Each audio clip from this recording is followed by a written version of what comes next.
জয় যিশু, hallelujah, praise the lord. Bible ঈশ্বরের বাক্য 2 থিসলনিকীয় 2 অধ্যায় 13 পদ থেকে পড়ছি।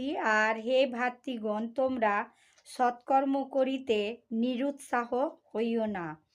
আর যদি কেহ এই এই পত্র দ্বারা কথিত আমাদের বাক্য না মানে, তবে তাহাকে চিহ্নিত করিয়া রাখো, তাহার সংসর্গে থাকিও না, যেন সে লজ্জিত হয়।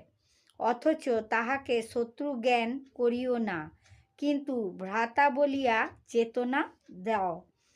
আর শান্তির প্রভু স্বয়ং সর্বদা সর্বপ্রকারে তোমাদিগকে শান্তি প্রদান করুন। প্রভু তোমাদের সকলের সহবর্তী হন।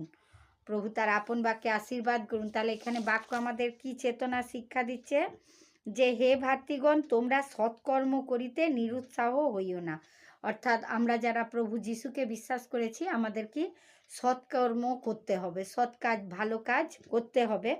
আর সেই ভালো কাজ করতে আমরা যেন নিরুৎসাহ না হই। আর যদি কোনো এই পত্র দ্বারা কথিত আমাদের বাক্য না মানে, যদি কোনো ঈশ্বর বিশ্বাসী ভাই বোন সেই বাক্য না মানে, তবে তাহাকে চিহ্নিত করিয়া রাখো, তাহার সংসর্গে থাকিও না, যেন সে লজ্জিত হয়।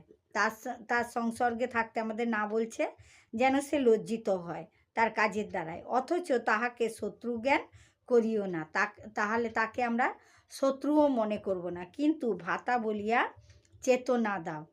প্রভু তার আপন বাক্যে আশীর্বাদ করুন। জয় যিশু, hallelujah, amen, praise the Lord.